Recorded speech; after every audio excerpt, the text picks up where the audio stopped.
That's it. How's this? How does this sound? Good? Good? Good? Hi, everybody. How we doing?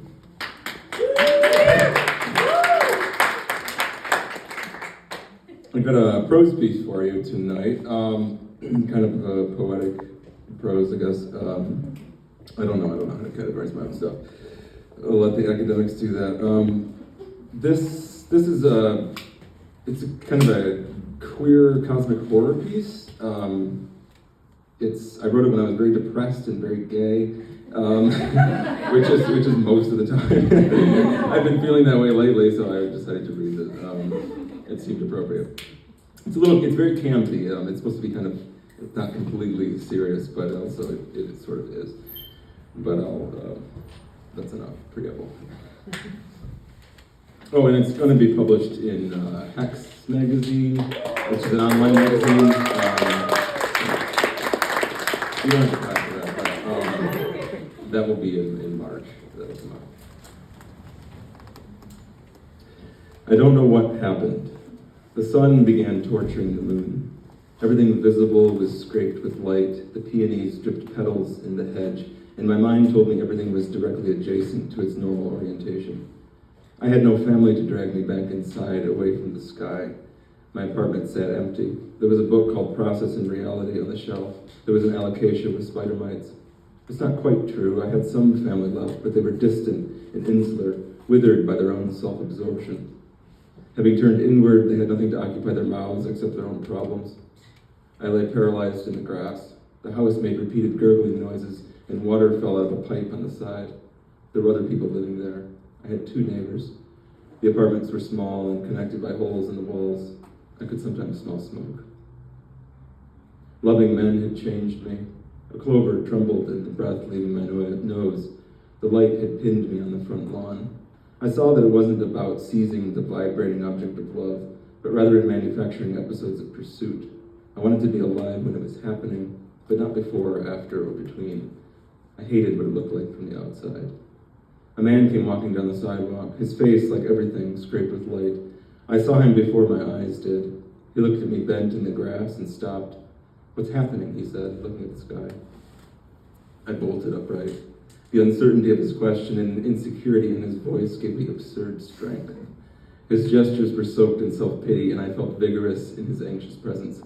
My purpose began to accumulate around his loss, this vulnerability, a great need for a hand or mountain. The air smelled like peonies. He looked up at the sky again. What is this? Was he weak in the light, beautiful and complete? He looked at me wonderingly, and I imagined his face in a softer light. The first law, I said. Someone broke it. He didn't understand. Don't you know the 3 laws? Laws of what? He wondered. No man is as innocent. A car drove by in the wrong lane, its driver trying to look at the sky. What are you talking about? The man asked again. He was cute in the light. He was troubled and ugly. I could love just about any man, but it put me farther away from everything else. I did it anyway, knowing something of the cost. It wasn't a choice. I began to tell him about the 3 laws.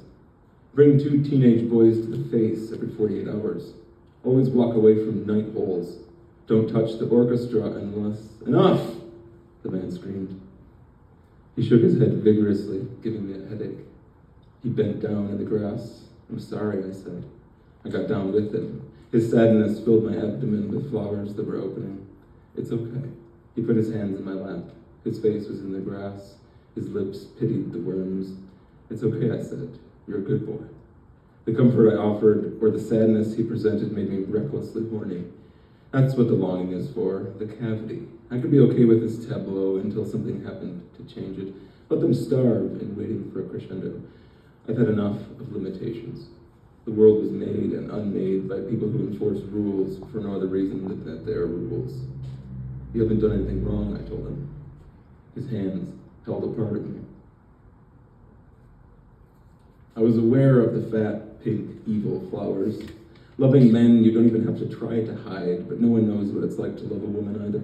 Everything is stitched together with nothing and governed by a puzzle. The mask is presented because we can understand the placement of holes in a mask, but looking further would be like asking us to take the second letter of every sentence and arrange it into a new one that tells us everything about reality without knowing the rules by which to arrange them. I couldn't just tell my mother that I was falling in love with men. That's not enough. She would have to understand that my family feels small to me because they don't know who I am. The man whose hands I was in whined. He smelled good, like aged sweat under arms. His legs imprinted a shape in the grass that remained when he bent into another shape. I hated childhood, but this was worse. The best years were lost between, when memories were so bright they became invisible against the backdrop of the reality of having loved so many men in such a short time. Please tell me what's happening, the man whined. He could be imagined to be beautiful. He could be delightful. Shh, it's okay, baby. His confusion or my ability to disrupt it made me think about the future. I imagined him bringing in the cows. We were in Spain. I stood at the door with honey in my mouth. My dream was interrupted. The third dimension of things was peeled off from the solidity of the others. We experienced it together, an unbelievable pressure. The agony of air, water, and blood filched from us. My soft lungs deleted. Our hands were the pages of books. I think the puzzle that governed us hated that we weren't intoxicated by the little freedom we had. Somebody had broken another law. It's okay, I told him. You're a good boy. Thank you.